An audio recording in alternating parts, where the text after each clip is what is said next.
mother of a Palestinian toddler killed in a July arson attack by Jewish settlers in the West Bank succumbs to her wounds. She is the third fatality from the attack. Palestinian militant groups have declared a day of range this coming Friday. Europe's migrant crisis show no signs of letting up. Thousands continue to pour into Germany, and France's president says his country will settle 24,000 refugees over the next few years. And Turkey bombs nearly 24 PKK targets in retaliation for Kurdish attacks over the weekend, which killed 16 Turkish soldiers.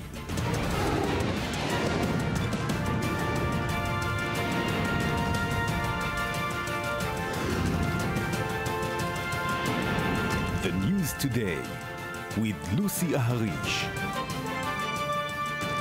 Good evening and welcome to the News Today. The mother of the Palestinian toddler that was murdered when suspected Jewish extremists firebombed a family house in the West Bank village of Douma back in July has died of her injuries. Riham Dawabshi is the third fatality from the attack after her 18-month son, who died on the day of the attack, and her husband, Saad, who died 8 days later. She was buried today amid angry scenes, and Palestinian militant factions have declared a day of rage of this coming Friday. I-24 News correspondent Mohammed Al-Qasim was at the funeral and brings us this report. Riham Dawabshi, the mother of 18-month-old Palestinian toddler burned to death in an arson attack in the West Bank, died from burns to 90% of her body sustained during the attack.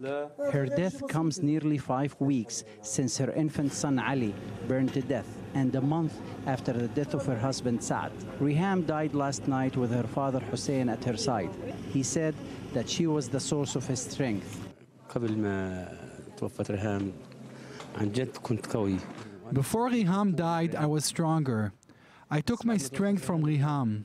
But now that she's passed, I feel the weight on my shoulders. I'm devastated. I have to go on living and smiling for her son Ahmed.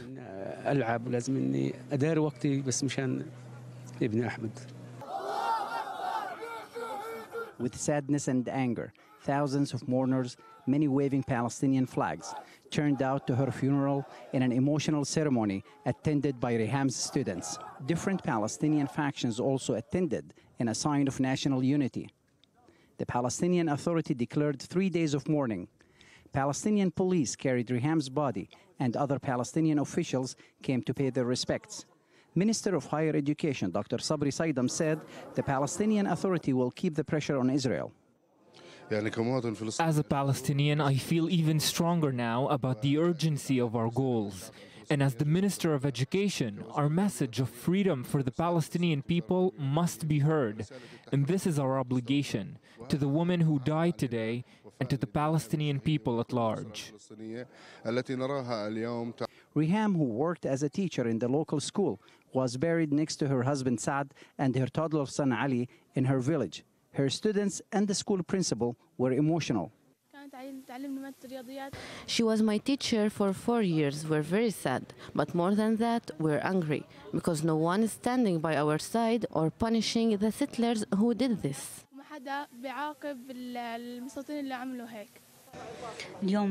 This is a day of terrible loss for our school, for the students, for the fellow teachers, all of us. We've lost one of the best teachers we had. Today was especially hard for the staff and her students too. Israeli settlers are accused of the attack, but lack of progress in the investigation and Israel's failure to make any specific arrests may be the spark needed to ignite a new intifada. And with me right now here in the studio is Ali Waqat, Senior Middle East Analyst. Good evening. Thank you very much for joining me. And also Amir Orr, Defense and Government Analyst for our daily newspaper. Good evening. Amir, do you want to explain to me how come the security service hasn't found the perpetrators yet? Israel is supposed to be a Jewish and democratic country, which means that the security services are overly democratic when they have to take care of Jews. And obviously, they are using harsher tactics when they deal with Palestinians or even Israeli Arabs than they do when they get Israeli Jewish suspects.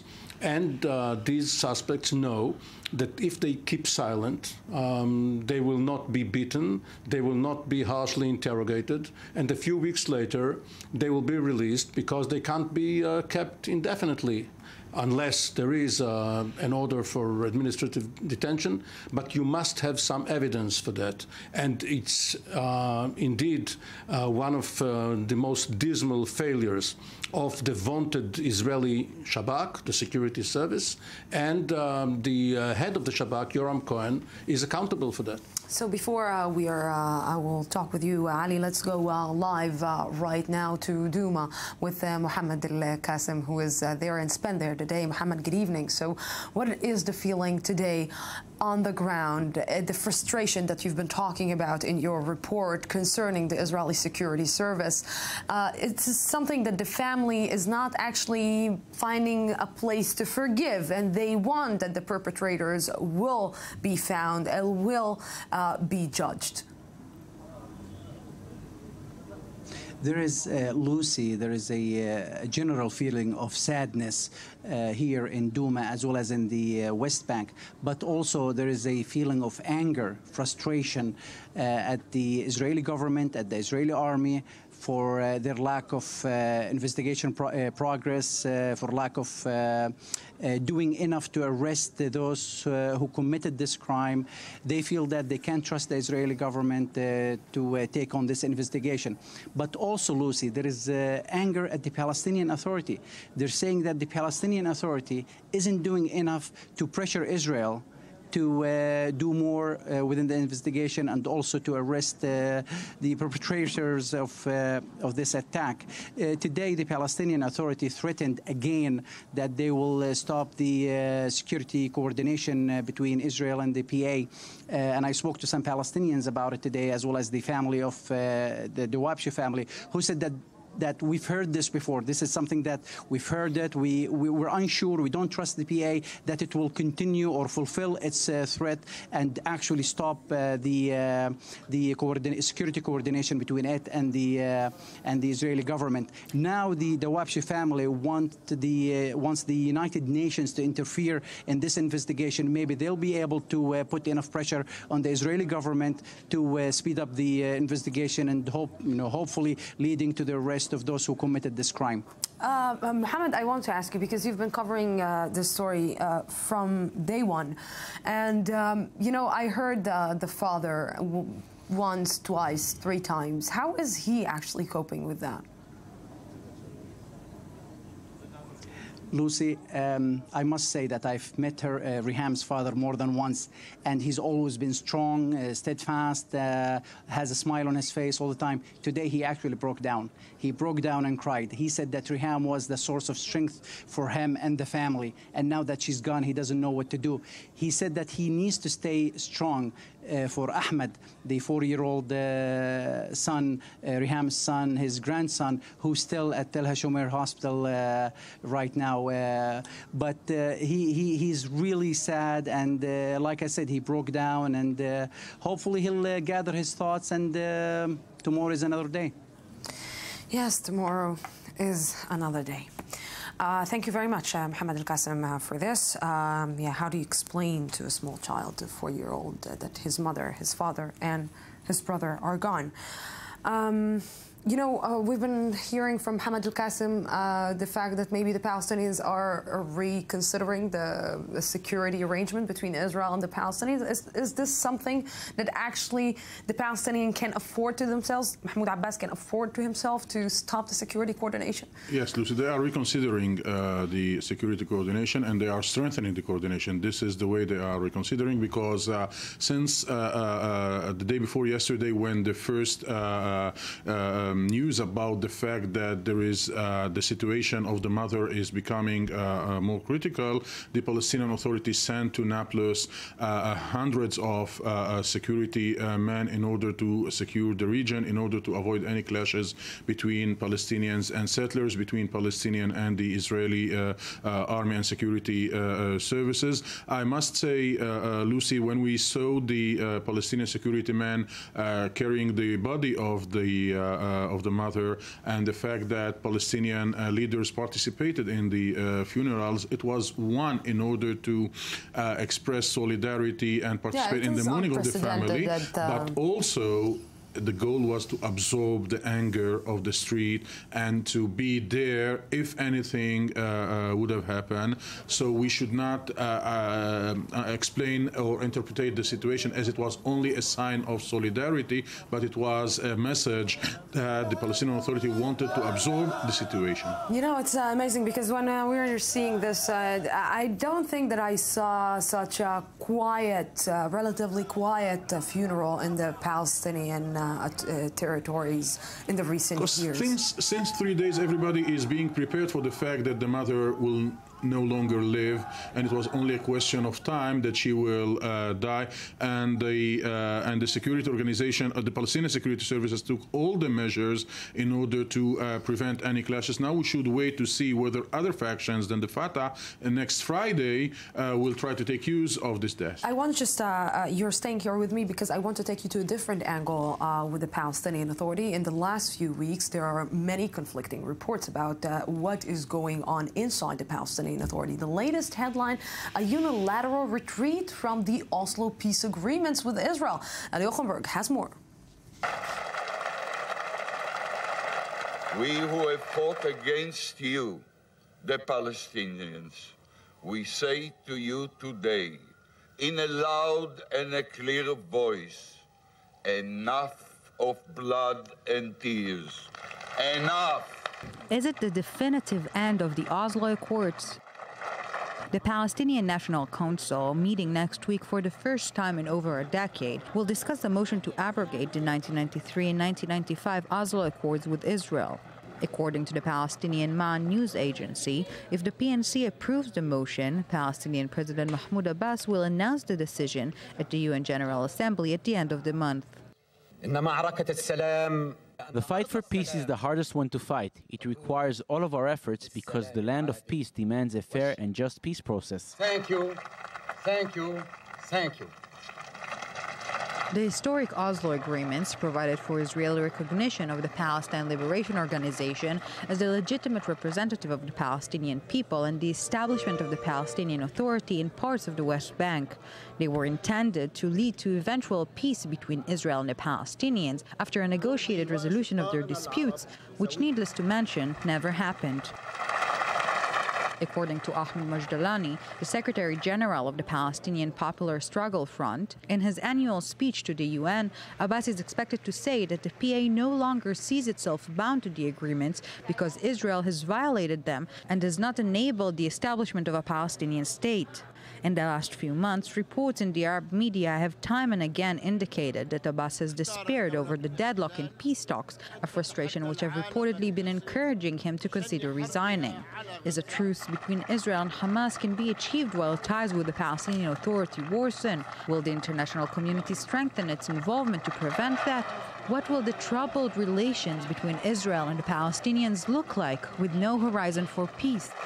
Children of Abraham, the descendants of Isaac and Ishmael, have embarked together on a bold journey. Together, today, with all our hearts and all our souls, we bid them shalom, salam, peace.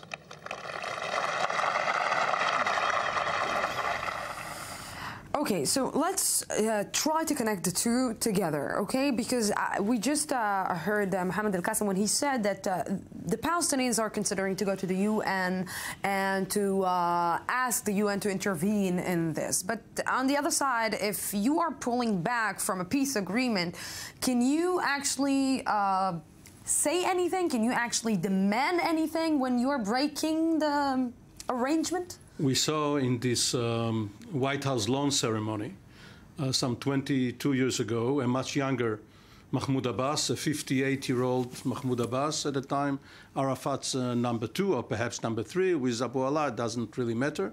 And he's one of the only survivors of the beginning of the Oslo process. Now, right, but Arikat was more junior. Now, memories are short. If you look back 3 years ago, on the eve of the General Assembly of the United Nations, you had the same headlines. Abbas is going to unilaterally abrogate the Oslo process. Now, he doesn't have many cards up his sleeve. This is one of them. He wants to shout to the world, I'm desperate. We, the Palestinians, the Palestinian Authority, which is a creation of the Oslo Agreement, we are desperate. Do something. He is appealing to the world to intervene and to help the PLO, the PA. He has a problem with Hamas, of course, yes. And he doesn't control the Gaza Strip. So this is one of his tactics, an understandable one. Lucy, I want to make some orders. In 2003, 2004, Abu Mazen was a part of a group in the Palestinian leadership that tried to take the weight of the power from the PLO.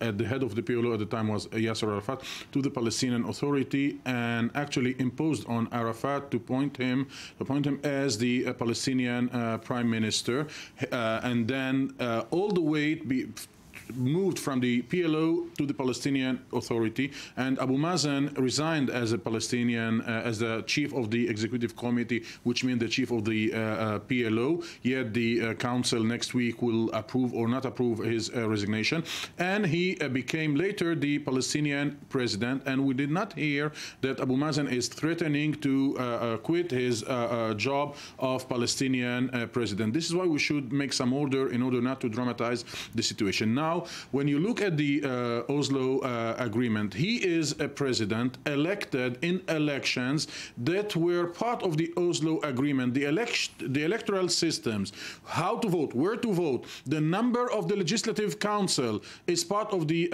Oslo agreement. So he cannot say we will leave the Oslo agreement. If you want to leave the Oslo agreement, you should dismantle all the institutions issued from the Oslo Agreement, and at their head, the Legislative Council, the Palestinian Authority and Presidency, etc. And I don't see yet Abu Mazen doing this. So basically, you're breaking the entire system. You're breaking the entire Palestinian Authority.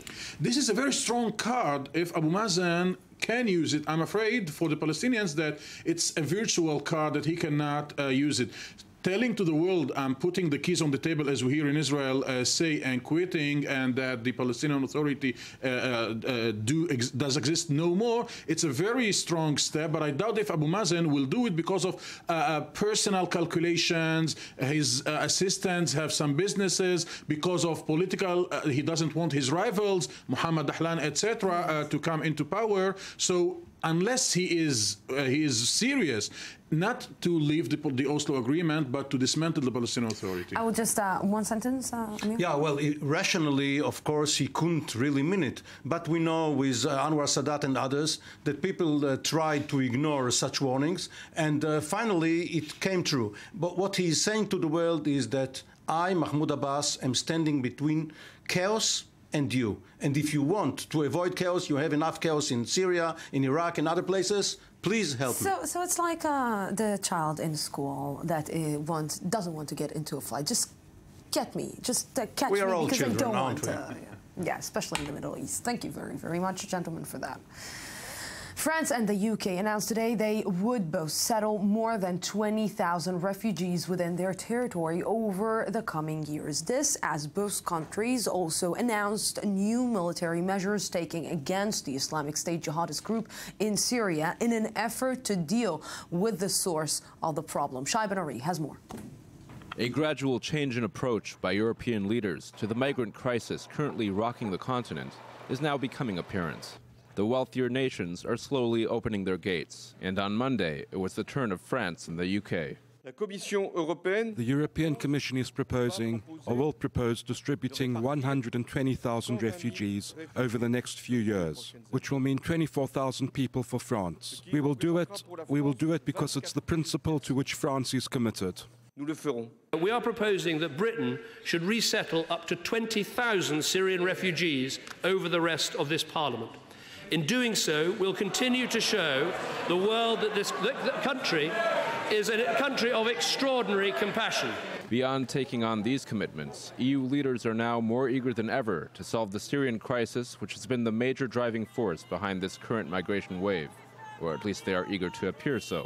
Prime Minister Cameron told Parliament Monday that a British IS jihadist had been deliberately killed in a drone strike last month. which also resulted in 2 other deaths. That in an act of self-defense and after meticulous planning, Rayad Khan was killed in a precision airstrike carried out on the 21st of August by an RAF remotely piloted aircraft while he was traveling in a vehicle in the area of Raqqa in Syria. In addition to Rayad Khan, who was the target of the strike, 2 ISIL associates were also killed, one of whom, Ruhul Amin, has been identified as a UK national. Meanwhile, the French president is promising quick, if limited, action. I have decided that there will be reconnaissance flights as soon as tomorrow, in coordination with the coalition, because it is a condition for us to be able to intervene. Then, depending on the information and intelligence we would have gathered, the reconnaissance we would have been able to do, we will be prepared and able to strike. I consider that it would be inconsequential and unrealistic to send French troops on the ground in Syria. While the West continues to avoid committing to a ground presence in Syria, there are fears that IS is exploiting the migrant crisis to gain ground in Europe itself. One Islamic State source has been quoted claiming 4,000 IS militants have already managed to infiltrate Europe disguised as migrants and asylum seekers. Even if this boast is perhaps exaggerated, it represents yet another aspect of this crisis that is causing concern in Western capitals. And with me right now here in the studio, Shai Ben-Ari, I-24 News correspondent. Good evening. Thank you very much for joining me. Sure. It seems today that Britain did something that were we expecting that? Because it seems that it's unprecedented. We weren't expecting it. We were actually expecting perhaps an announcement or a vote next month on the authorization of airstrikes, British airstrikes in Syrian territory. This was in fact the first British airstrike in Syrian territory, any sort of airstrike, drone or otherwise. And it's very interesting to note that it deliberately targeted a British citizen who was a member of IS. It also killed 2 other IS members. Yet another British citizen was among those. They were not the target, though. It was collateral damage, let's say. Again, the first strike by British forces in Syrian territory, Rayad Khan was the target. We're talking about a 21-year-old from Cardiff. He was involved in actively recruiting IS members, as well as actual specific terrorist attacks in Britain, including this summer. You know, it seems that Britain is sending a double message. First, of course, a message to IS, but also to its own citizens living in the UK, thinking maybe to go and be part of the terror organization. Indeed, it seems to be some sort of message that is meant to be read between the lines, let's say. This is obviously a big problem within the UK. You have a very big problem of radicalization of the British Muslim community. Some of these messages are unfortunately very popular within the British Muslim community, and it is an ongoing problem. You have thousands of Brits in Syria and Iraq having joined al-Nusra and the Islamic State, unfortunately. Cameron said there was no alternative. He said there were specific attacks being planned, and the UK had no other option but to take direct action to prevent those attacks. You know, I just, for me, it seems that Britain and France are waking up a little bit too early and a little bit too late, I'm sorry. And more than that, how can they actually assure that IS didn't send, with all the refugees that are just getting out of Syria, some people to actually go back to their homeland and do things that they should not do? Well, look, if we look at it realistically, the European record when it comes to tracking people within its own boundaries. When you talk about people passing borders, for example, the case with the Spanish citizen who was responsible for an attack recently, this person managed to slip under the radar. We're talking about a lot of people right now who are slipping under all sorts of radars. They aren't necessarily IS terrorists, but does the option exist? Unfortunately, very much so. We're talking about a very large quantity of people currently entering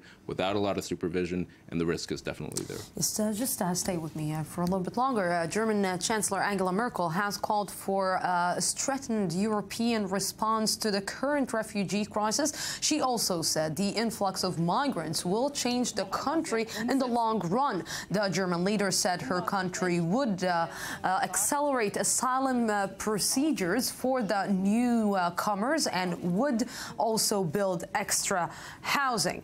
And with me right now from Germany is Paulina Garev, I-24 News contributor. Good evening. Thank you very much for joining me, Paulina. Thank you for having me. So, Paulina, you know, it seems that Germany at the beginning thought and said, okay, maybe it's a little bit too much for us. Then it's saying, okay, we're opening our gates, you can come in. But really, Germany does have a plan, like, let's say, a specific plan for all these migrants that actually all of them almost wants to get to Germany.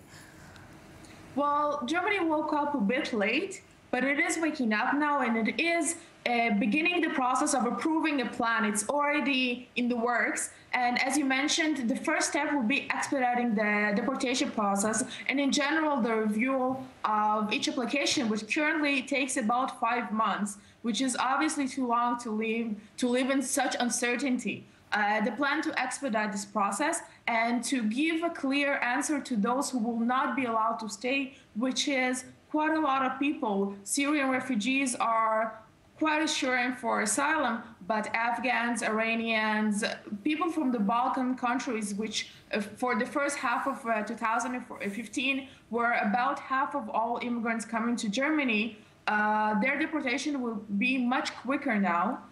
Although as part of the new plan, they are planning to offer legal options for immigration into Germany for qualified workers. This is part of this overall plan. Yes. You know, you've been living in Berlin. You're seeing the problem of refugees, and you're seeing the problem also of the minority in Germany. How is this going to be accepted among the German society? Well, it's definitely a challenge to say, although the quite optimistic pictures that we've seen from the welcoming of the immigrants coming from Hungary, this is only one side of the German society and the German public opinion. Of course, there is a lot of concern, there's a lot of opposition. Recently, there's been an interview with the president of the Muslim Council here in Germany, who also admitted that he's concerned of how this influx would affect the Muslims currently living in Germany. Nobody can say for sure what's going to happen, but Germany is now trying to work through it and see how it can deal with and provide a future for those refugees who are truly in need of help, and mostly to distinguish between them and those who are just seeking immigration for economical reasons. Those will not be welcomed here. Yes, Paulina, thank you very, very much for this. And Shai Ben-Ari, thank you very, very much for being here. We're going out for a small break, 2 minutes, and I'll be back for the second part of the news today. Don't go anywhere.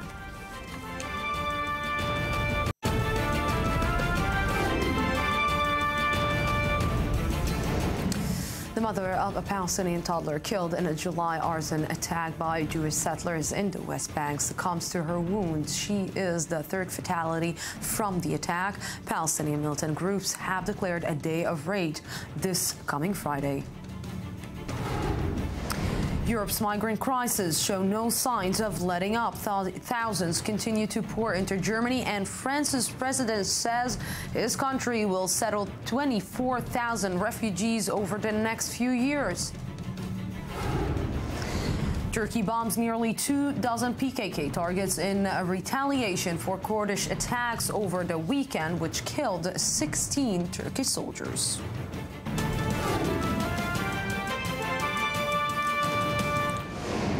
Welcome back to the news today, and right now live with me from the border between Austria and Hungary is Mirav Savir. Mirav, good evening. So first of all, good to see you, and just try to tell us and try to explain to us what is the current situation and what you saw today from your point of view with what is happening with all the migrants. Well, Lucy, as you said, the migrant crisis isn't showing signs of slowing down. But not only that, it's constantly changing, especially on the ground. Policies are changing from country to country, what you can and cannot do, how migrants are traveling across borders. One of the big differences over the past 24 or so hours is that migrants no longer have to get off the trains in order to cross the border into Austria and from there into Germany, making it a smoother way from them. Before that, they had to get off. Some of them telling us they heard stories that not only they have to get off the train and walk physically across the border, but they also have to pay another fee to get across the border. And these are people that already sold everything they have, all their properties back in their home countries, and still don't have enough money to do this, telling us one person has 100 euros and you're borrowing, and everybody's borrowing from one another. And here on this highway between Hungary and Austria, even though Austria did open its borders for migrants to come over, you still see a police presence, which is interesting because of these cases of people smuggling that we've heard over the past couple of weeks. It's not only when you find 72 bodies decomposed in a refrigerated truck, but people in Budapest telling us that if they decided to get in the car and offer a migrant a ride to Vienna, that's considered people smuggling as well. And these are people that want to help and want to do as much as they can, even though their government is unwilling to do so. We were talking about our day. We started our day at Keleti train station in Budapest. Let's take a look back.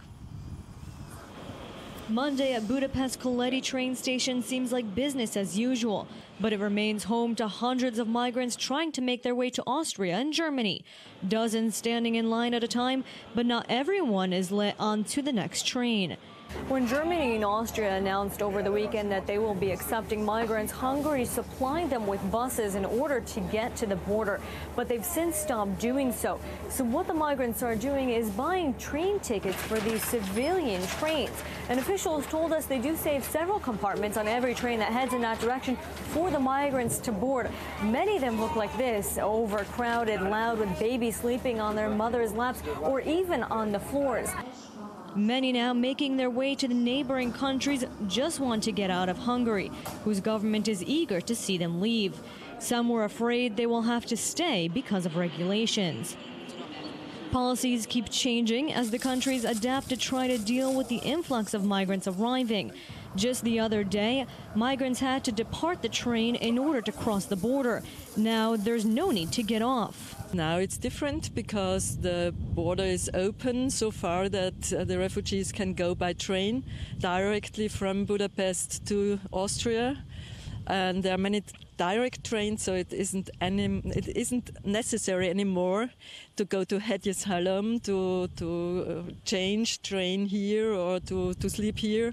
But not everyone is automatically aware of changes. Just last night, nearly 150 migrants were almost stranded at the Hegyeshalom station.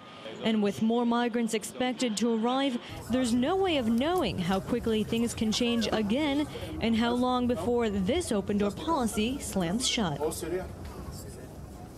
Yes, Mirav, we just saw your report. You spent a day with some people traveling from one place to another. What are they telling you about their experience? What are they telling you about the place that they're running from? Well, Lucy, a lot of them are focused more on where they're trying to get and the process that they have to go through to get there. One migrant coming from Syria telling us about how they had to evade security forces so that they don't fingerprint them. As soon as they fingerprint them in Hungary, there's the policy of where you are registered, you have to stay, and they don't want to do so.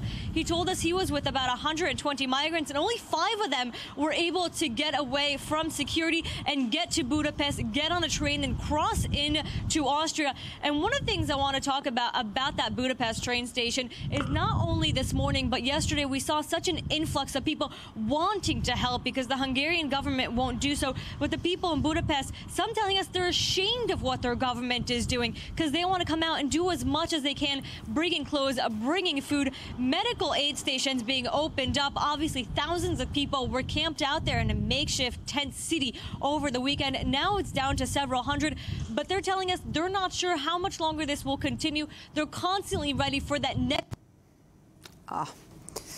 Yes, that was Mirav Savir from live from Budapest, Hungary. We have experiencing some technical problems, and we will try to get her again. And now we're going to Turkey, where the conflict between Turkey and the PKK is intensifying. Ankara conducted airstrikes on Kurdish targets early on Monday in retaliation for a major attack which killed more than a dozen 2,000 Turkish soldiers. This comes as Turkey continues its campaign against the Islamic State in Syria. Together, the military operations are placing a major strain on the country. I-24 News correspondent Charles Biblizer reports. Turkish warplanes struck nearly 24 Kurdish PKK targets overnight, just hours after the group claimed responsibility for a bombing that killed 16 soldiers in southeast Turkey. President Tayyip Erdogan, who confirmed an ambush had taken place using remote-controlled landmines, vowed additional reprisals. The information that our Chief of General Staff has given is really saddening. A new strategy will be adopted in the fight against terror. We'll continue with determination. The surge in violence has halted a peace process which Erdogan launched in 2012 with jailed PKK leader Abdullah Öcalan in a bid to end a decades-long insurgency aimed at achieving Kurdish autonomy. In a televised interview, Erdogan said some 2,000 PKK militants had been killed since the ceasefire fell apart in July. Some 70 Turkish military personnel have been killed over the same period. Clashes continue to break out on a near-daily basis throughout Turkey's restive and mainly Kurdish east, with the flashpoint city of Diyarbakir seeing some of the most intense fighting. The unrest comes before a snap election on November 1st, in which Erdogan's ruling AK party is hoping to regain its parliamentary majority. If a political party had obtained 400 deputies out of 550 to change the constitution, the situation would have been totally different today. Critics accuse Erdogan of using the renewed fighting to sway voters away from the pro-Kurdish HDP, which outperformed expectations in June's elections. Coupled with its anti-Islamic State operations in Syria, Turkey's military campaign against the PKK is having ripple effects throughout society. On Monday, the Turkish lira dropped to record lows against the dollar. And long time no seen here in the studio, Avi Melamed, head of the International Middle East Affairs at the Eisenhower Institute. Good evening. Hello. Good to have you here again. Yeah, thank you very much. Good to have you again. I'm trying to, I will try to phrase it in a gentle way. How deep Turkey right now is in the mud? Turkey is struggling in many challenges. One of the major issues in the context of Turkey, Turkey looks at Syria and mostly the northern part of Syria in that context as an area which is in utmost strategic importance for Turkey, and mostly because of the context of the Kurds. In the last couple of months following the recent elections in Turkey and the enormous achievement of the Kurdish party participating in the elections, the government in Turkey and mostly Erdogan are very concerned. And this is one of the things that they are struggling with. Other thing they are struggling with more and more is the growing economic challenges inside Turkey. Because of the refugee crisis also? That's one of the things, but it already basically started before because there was a policy of the government that in the end of the day was to a certain extent quite generous, sort of speaking, but then you have to pay back. Of course. And Turkey is struggling with an increasing challenges. The demography in Turkey is another issue that the Turks are very much engaged because the Kurds in Turkey are growing in numbers in times. Let's look at the Kurdish, let's say, forces' success against IS, and where does it put Turkey in the battle against IS, and who wants to get more prestige from it? I have to reiterate what I think we talked about it many times in this studio. ISIS, in the end of the day, is a card that different regional powers are playing with, and at the same time, ISIS is also taking advantage of that. In the context of Turkey, ISIS is very valuable card for Turkey, because as long as ISIS is operating in the north part of Syria and it's basically creating a buffer zone in the midst of this Kurdish autonomy, that serves the Turkish interests to fight the Kurds and to block this very disturbing process or development where the Turks are looking at what's going on in northern part of Iraq, the northern part of Syria, and Turkey is quite disturbed with this process. And then there is another thing which is very important in the context of the relations between Turkey and Iran. Iran has a very close relationship with the PKK. And as long as Iran holds the PKK in a way, by the way, including, according to some reports, bases of the PKK in the northern part of Iran bordering Turkey, as long as Iran is using the PKK in the context of Iran rivalry against Turkey, Turkey could do the same thing but using ISIS. Basically, it's 3 for 1. Basically, it's the Middle East, my dear. Like always, Avi You and I Melamed. have been away for a long time, but it's the same old Middle East, just Same more complicated. old Middle East. Avi Melamed, thank you very, very much. My pleasure. Thank you. Thank you. Anwar Eshki, he is the former Saudi general who is now one of the closest advisors of the new King Salman, the director of the Middle East Center for Strategic Studies in Jeddah. He is the man through whom Saudi Arabia and Israel talk, a dialogue that can alter the future of the Middle East. These two countries are total opposites, but have Iran as a common enemy. He embodies a new strategy, the peace strategy, and he gave an interview for Enrique Zimmerman for I-24 News. Let's see a piece from that. We need the Prime Minister, Mr. Netanyahu, because he is a strong man and he is a logic man. We need him to accept and announce and accept the peace proposal. Is the Saudi proposal, the peace proposal, still relevant? The Arab believe, or they want to push Israel out of the Palestine, but Israel become reality in the land. For that reason, Saudi Arabia like to live together, Israel and the Arab countries. An Iranian journalist asked you who is the #1 enemy of Saudi Arabia. What was your answer? I told him, no, our enemy is Israel, our enemy.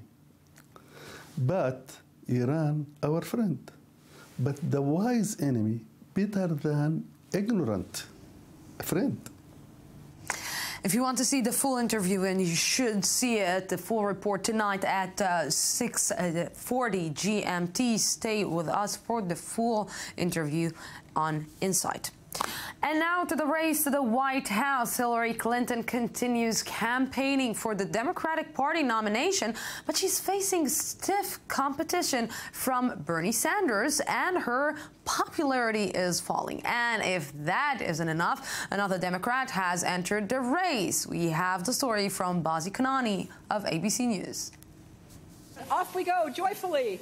Hillary Clinton on the campaign trail this holiday weekend shows no signs of concern about her sliding poll numbers, but her competitors believe she has reason to worry. Don't tell anybody. I think they're getting nervous. Democratic challenger Bernie Sanders surges ahead of Clinton in the early voting state of New Hampshire in a new poll that also shows him closing in Iowa.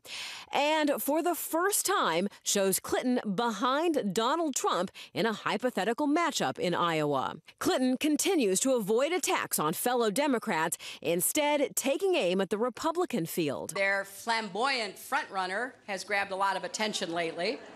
But if you look at everyone else's policies, they're pretty much the same.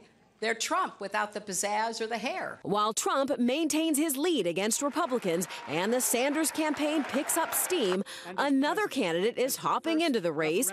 Harvard law professor Larry Lessig is now the 6th Democrat running for president after reaching his $1 million crowdfunding goal. We have to find a way to elevate the debate, to focus on the changes that would actually get us a government that could work again, that is not captured by the tiniest fraction of the 1% who fund campaigns. Okay, that was a lot. With me right now to debate exactly this, Charles Bilzer. Good evening. Hi, Lucy. And also the other partner, Sheldon Shore, Democrats Abroad Israel. Hi, good evening. Good to have you here. Hillary, which at the beginning of the road, we spoke about maybe the prominent, secure candidate of the Democratic Party losing it a little bit, maybe losing it a lot. And because what? She is falling behind? Well, first of all, as the leader, as the person who's leading in all the polls, who's leading in money, she's got a lot more money than anybody else, like about 3 times as much as any other Democratic candidate, although half as much as Jeb Bush. But still, she is, as the leader, it's good for her to be quiet right now. There's no advantage to making a lot of noise or to doing a lot of stuff. In fact, the more noise you make, it's just opening yourself up to attack. She is quiet because of that, or she's quiet because the deteriorating situation with the email scandal? There's 2 problems. There's the email scandal, and Benghazi is starting to rear up its head again. So she's being under attack for both sides. And in fact, that's one of the reasons I think that Joseph Biden is biding his time and taking a look to see. He's not going into the ring. The problem is that Biden and she share the same territory, the same supporters, the same financial backers. So he can't take them away from Hillary. But if Hillary does falter, if she doesn't do well, for example, in Iowa or in February, or maybe if these scandals explode in her face beforehand, at that point he might want to come in. Problem in heaven. I look at the numbers purely. I see Hillary behind in New Hampshire in a new NBC News Marist poll. She's behind in New Hampshire now by 9 points. Her lead is very slim in Iowa, from 24 points in July to 11 points now. What I really look at in particular, though, is a new Survey USA poll that came out on Sunday that shows her behind by 5 points in a head-to-head matchup against Donald Trump. Who can actually beat her, or who can actually say, okay, I'm taking this race? The party establishment seems to be looking towards Biden, and there was a very positive sign in the new NBC poll that came out. He was polling at 20% in Iowa, which is a state that which he last ran for election in 2008. He performed very poorly there. This could be motivation, showing that there is some grassroots support for him. You know, I asked you this the last time that you were here when we were speaking about Clinton, and she didn't see it coming after Benghazi, and she definitely knew that she's using the Gmail account, and she didn't see it coming. She didn't think that it's actually going to hurt her campaign. Let me ask you, how important is it really, this stuff? I mean, Benghazi, is it really her fault? Benghazi is very important, all right? I mean, the Americans were killed, etc. How much of that is her responsibility? Emails, come on. If there is no evidence of damage, of any actual leakage to outside, it was probably a mistake to do it this way. But is that really the most important thing? What about her other qualities? What happens here, her enemies are you, and she has lots of enemies, and a person who's in politics for a long time, you know, here a senator and a Secretary of State, develops a lot of enemies. And the Republican Party has hated the Clintons from the time they walked in. So they have, since 1992, they have a lot of experience in hating the Clintons. So she has developed enemies. But is this really the issue to topple her? I think she can survive these. Oh, let's talk about the interesting race, and let's talk about the Republicans. I'm sorry, but you know, it's the all right, even time. A lot of action. I understand that they're in the race too for some reason. But yeah, you know, it's like a lot of action is happening. It's a little bit bigger than emails, and it's.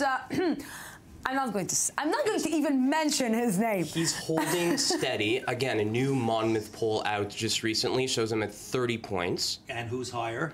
Ben Carson. Ben Carson's hot. This is the guy to look out for now. At the national level, he's polling now at 18%. As well, at the primary level in Iowa, he's closed Trump's gap to 29 to 22 points. Now, what do these two have in common? Yeah. They're not establishment figures. Exactly. The base is rejecting the Republican establishment. They're making a very, very clear message. You know, I want to ask myself, do you think that the last interview that he gave on the radio actually somehow turned the events, and the Americans said, okay, if you don't know who Hezbollah, Hamas, and all the problem in the Middle East are, all the terror groups are, maybe it's about time. Well, the Quds force is apparently Kurdish, according to Donald Trump. He may have misheard. It's very close. Yes, I wouldn't blame him. KQ, maybe even he spells Quds with K. We're not so sure. What's with Jeb Bush? I mean, this guy has twice as much money as anybody, as Hillary, and she's got a ton. $120 million. Yeah. And nothing's happened. No. Nothing's happened. He's quiet. The latest I heard, though, is that he may be initiating a negative ad campaign against Trump. Trump himself said this to the tune of $20 to $25 million. Whether that happens or not, but Jeb Bush has a major, major problem. I mean, the most news that he's making these days is that he's criticizing Trump for saying that Americans should speak English. So that's about the... No, but it's more of that. He's also criticizing Trump on his economics because he says Trump is not against taxing of the rich. He's challenging Trump on some other... That he's challenging Trump that Trump is a little bit too middle of the road. To look at it, and I think that's a mistake. Just look at him. It's just, you know, it's a lot of charisma. You need, in order to be the president of the United States, you need to have charisma. And it seems, because we are seeing it with Donald Trump, we're seeing it also with Hillary Clinton. She has a lot of charisma and leadership characteristics, but you're seeing him, and it's like, Trump described him, for example, as a low-energy candidate.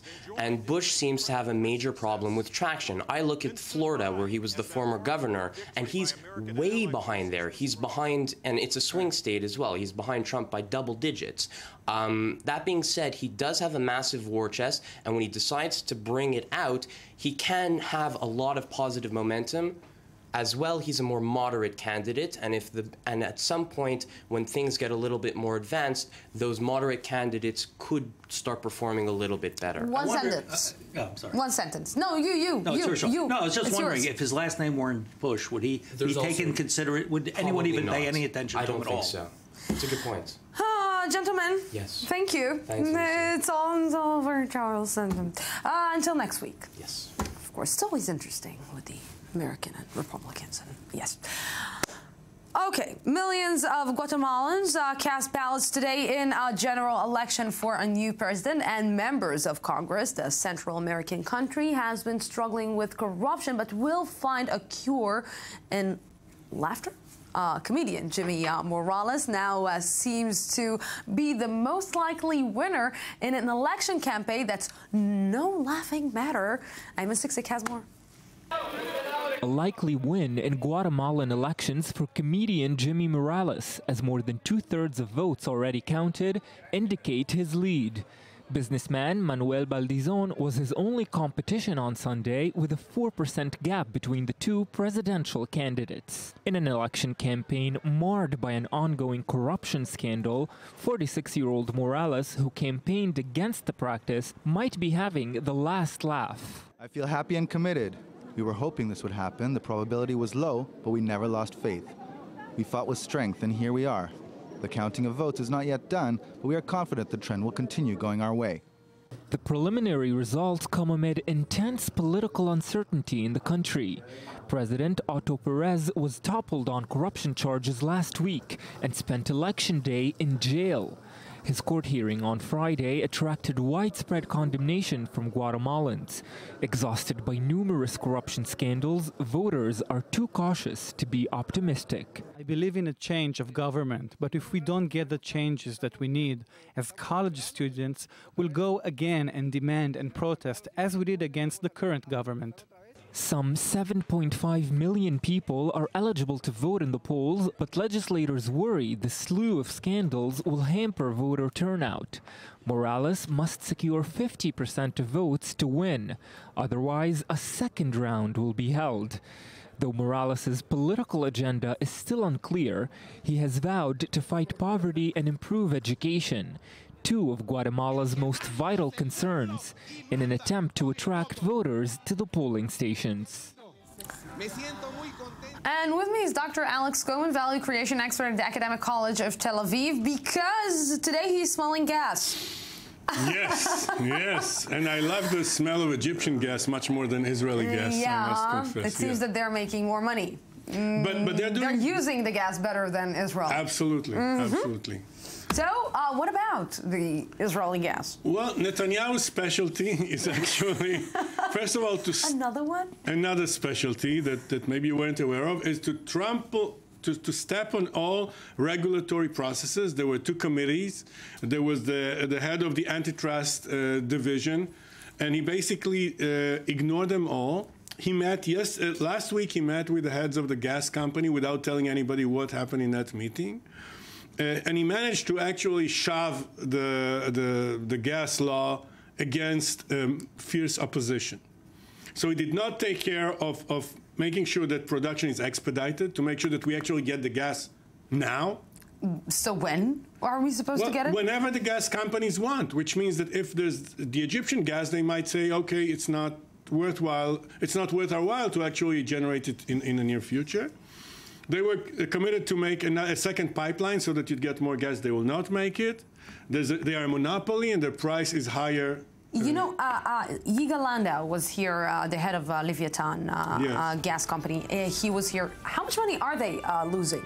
I don't think that they're losing that much money. Waiting for this. Well, because there's, we talked about the smell. The bad smell here is that you have a combination of a lot of money and regulatory agencies dancing together. So I do not believe that he's losing. I don't like him. No, not at all. Thank you very, very much for this. Sure. Doesn't like him. We're going out for a small break and update from our news desk, and then we will be back for the rest of the news today. Don't go anywhere.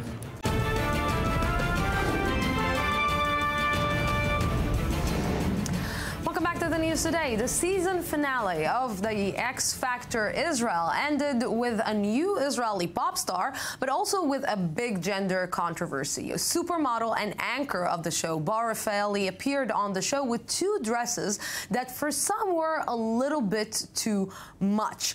To add to that, the winner of the season also performed with minimal clothing on stage. There was outrage on Israeli social media saying that no wonder that women are not getting respect if they are dressing this way. But should it be a discussion? Should a miniskirt define you and who you are and what you represent? With me to discuss this is Dr. Hani Zubeida. Good evening. Hi, good evening, Lucy. And also co-founder of the Your Runway, Ma'ayan Carrot. Good evening. Thank you very much for coming. Thank you. Okay, so for some, the mini skirt that Bar Rafaeli was wearing and something that the new pop star is wearing is not a good taste. Should it really define the way that people should respect you? I definitely think it should. I wouldn't say define you, but I should say there should be a discussion. The clothing we wear as we are public figure are very important, and we have responsibility not only for our own persona. We are influencing other women and other youth girls. So you think that when two, let's say, star or two women are dressing up like this, this is painting not a good picture for girls around Israel? Definitely. I can give you an example. One of my workshop 2 weeks ago, a girl told me she's following an Instagram figure, one of the biggest figures, public figures in Israel, who wears very minimum clothes, her body is very thin, skinny, let's say. And she told me how she sees that and it sounded very bad. She was like saying she want to have the same bones and the same body. And next week after, privately, what happens with her, and she told me very, very bad things about the way she treats herself. I wouldn't say it's only because of this role model, but it's also because of these role models. And when you are a public figure, you have to you have to take care of how you influence, and the fact that you're not only a model, you are a role model, and people see you and look forward to see what you see. I'm hearing what Ma'ayan is saying, and I agree, because if I would have come for a job interview with a really mini skirt and a big cleavage, and I am smart and intelligent, and I am a successful woman, and I'm a nice person in general, but when I'm sitting in a job interview like that, or when I am going on air like that, people won't take me in a serious way. Now, let me put this in a wider spectrum, please, if you don't mind. First, there's the notion of Ma'ayan being the discussion that mine is representing, and that's the body image discussion. Body image discussion set aside has nothing to do with last night, has everything to do with the fashion industry, has everything to do with the prototype and the Barbie and Ken models that we would like to set forth as the ultimate figures. Now, let's assume you're a size 42 and you come with a miniskirt. Now the question, are we talking body image or are we talking dresses? What I saw yesterday after the discussion has nothing to do with body image. Mayan is taking it into intellectual discussion, which is extremely important. How does this influence and affect the youth? But what happened yesterday had nothing to do with it. It was a misogynistic discussion. It was a semi-anti-women discussion.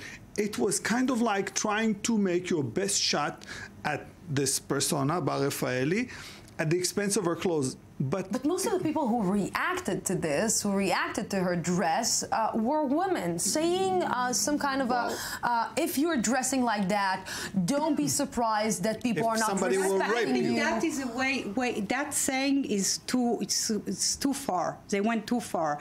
But I won't say, I won't take only Bar Rafaeli as example. I say I think we speak about Miley Cyrus and Bar Rafaeli and women, because I have nothing against Bar Rafaeli. I think she's great. Yeah. I just think she went a little too far with the clothing yesterday, and I think it's the same with Miley Cyrus. I think I agree, we don't have to speak about the body image, but we still, even fashion-wise, even clothing-wise, I think if a woman want to get attention, want to be beautiful, she doesn't have to put all her body outside. I think it's okay to want to be beautiful, it's okay to want to be, you know, but why like that? Why it went so far? There's a huge differentiation here. There's a contention point, because you were going that way. You were talking about the notion of women, talking about Bar Rafaeli and the way that people will not treat her seriously. Yeah, there were not the men who were talking about, I'm not respecting a woman if she is not dressing in a certain way. It was the women that actually saying and targeting Bar Rafaeli and targeting models and targeting Miley Cyrus for giving bad example. It's a bit problematic that I say that, but it's the internalization of the oppression, of the gender oppression. Women are internalizing gender oppression. When David Bowie decided to wear shorts and go all out loud with his body, or Iggy Pop did that, or other male singers did that, nobody said a word. When the Red Hot Chili Peppers decided to take socks and put them not on their feet, nobody said a word. Now, when a woman like Miley Cyrus is doing exactly the same, like a pop star, in order to provoke, people are all over the place. What I'm saying is something extremely simple. But when Elvis, you know, shook his... Yes, I agree, but that was the 50s. But then in the 60s, when women started walking with miniskirts in London, we saw the exact same reaction to what Bar is saying. But let's ask a different question. What would happen if a woman like that walks into an office and she already works there and somebody harasses her? Can he say, well, I couldn't help myself. This is the way she's dressed. She's calling for it. That's a problem. Body image set aside, huge issue. I agree. It's not. She's not calling for that, and if she wants, she can dress like that. It's her. Doesn't make her less smart, less serious, less respectable.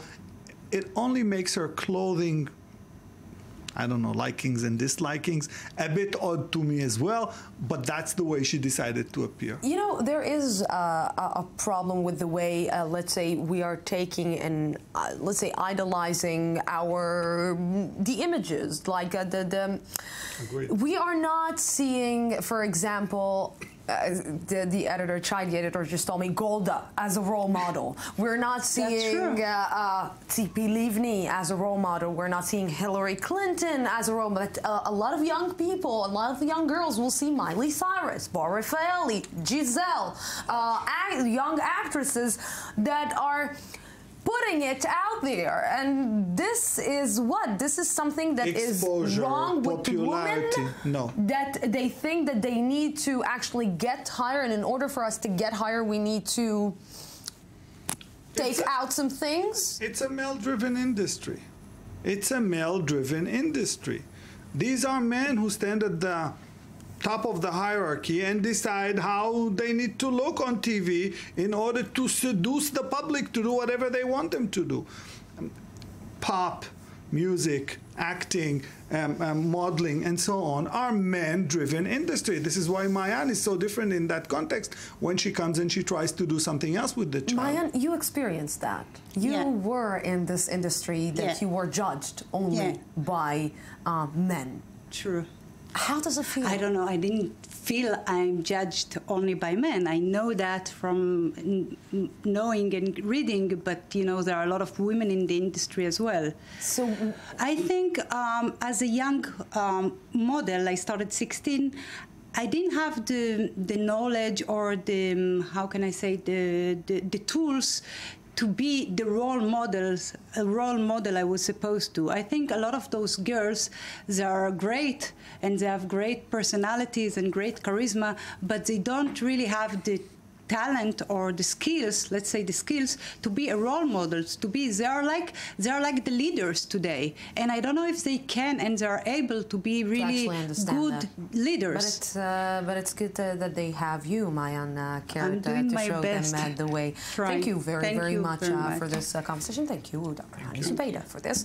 I-24 News correspondent Ur Shapira looks at the new photography project inspired by a biblical history of Miriam's Song of the Sea. You want to understand exactly what I'm talking about? Here's the report. These ancient pictures describe the Song of the Sea, a significant moment in the biblical history which tell the story of the Israelites fleeing Egypt on the way to the Promised Land. However, acclaimed photographer Toby Cohen visualizes this biblical scene quite differently from the way it is usually depicted. Let's be honest. I mean, the Jews and the Israelites who came out of Egypt, they weren't my color, that's for sure. Okay? They were probably somewhere between Ethiopian and Yemenite. And that was the range. You didn't have much more than that. Dozens of Ethiopian Jewish women came from across Israel to the beautiful seashore of Gash on the center of the coast. The occasion, a reenactment of the biblical story of Miriam's Song of the Sea from the book of Exodus, an event which saw the Israelite women singing and celebrating the safe crossing of the Red Sea. I thought it would be a really beautiful opportunity to recreate a story from the past that's beautiful in a contemporary yet classical photograph. In the last few years, Cohen, a former paparazzi photographer, focuses on special photos which reenact different scenes from the Bible. But as opposed to his previous projects, here Toby decided to take a different view on a distressing issue in Israel today. I think that perhaps the Ethiopian community don't get the attention and support that they should do in Israeli society today. Last May, a series of mass protests shook Israel as the Ethiopian community came out onto the streets of Jerusalem and Tel Aviv to protest continuing discrimination and police brutality against a member of the community. The women who attended this special shooting are mostly successful, powerful women who came with a clear message. I saw a very powerful Ethiopian woman who made so many things for the society, and this is kind of a photo shoot for victory and leadership. Perhaps these kind of projects can not only change our perspective on how the Israelites of the Bible should be portrayed, but also shed some light on this community, still waiting for recognition from the society of which it is a part. And guess who is right now with me? Jonathan Reagan. Yes, he is. Yes, you are. Yes, I am. You know, we need to count 20 seconds until we will finish saying hello. Hello. Hello, hello, hello, hello. I've counted 18. Okay, Northern Ireland. Yes, we started yesterday with a project called Small Nations That Make It to the Euro, Why Don't We? So, yesterday was Iceland. We spoke ahead of their match against Kazakhstan. They made it with 330,000 people. Iceland will be in the Euros. Northern Ireland may join them tonight. They play Hungary at home. If they win, they will be in the Euros. George Best, their best player in history, is not alive anymore to see it happen. But Northern Ireland, a nation of less than 2 million people, they may make it tonight to the Euros. And it makes us envy them and say these, yes, you can say they had an easy draw, the system of 24 nations. It sounds to me as blah, blah, blah. If they win, they make it. As simple as that. It's really that simple? Because if it was as simple as that, I don't understand why Israel's not done. For Israel had a decent result yesterday. They drew in Wales, and they have a decent chance of making it third and qualifying to the playoffs. When I spoke about this a week ago, you were laughing also. Am I missing the point? Because it's funny that you're that optimistic. Yes. What do I have left other than my optimism? Okay, let's talk about Tom Brady. Yes, we spoke about this, the judge uplifting the suspension against Tom Brady, and the people in New England are so happy about it that a Dunkin' Donut shop in Maine, they offered the judge who uplifted the suspension, Richard Berman, coffee for life. So if he ever drives to Maine, he does not have to worry about coffee. Coffee? Yes. Life. Yes, coffee for life. That's what you get. I don't know if it counts as corruption, as a bribe. I mean, save your $2 from now on, or whatever. Can I say something? Yes. And like you will erase it, and like all the viewers in the United States athletes will erase it who love Dunkin' Donuts. Mm-hmm. It's not that good. Their coffee is not that good. I know. I would take it a step further and say that the coffee is terrible. Thank you. The coffee is terrible. So it's not like a maybe big that's why it's so cheap to give it away for free. Airplanes. Yes, I know we like flying stuff at the end, or as we rehearsed, that's pretty much what the air race is all about. It's beautiful images. This race was in Austria, and the winner this time is Australian, the Australian Hall. His name is Hall, and he's the winner. They go through all these obstacles there along the way. Matt Hall, that's his name. That's what I was looking for. Matt Hall, that's his name. He won there. We see him. He won the race this time, ahead of Paul Bonhomme, who came in second in the Austrian race, but he's first in the overall standings. I think that they should have not, like right now, shown these images, because they should have like put you on the screen. Of course. You know why? Because I they do this. Yes. It's just as simple. It's just like that's it. And then they win the race. And yes, Hall, his name? Matt Hall. Yes. Matt Hall. Okay. Israel winning the. No, winning qualifying. So funny, Jonathan. I'll do in qualifying. Jonathan Reagan, thank you very much. Thank you, Lucy. Yes, and that's it for tonight. Tomorrow we'll be here again at the same time, same place from the Jaffa Port, Israel. Have peace. Have a great night.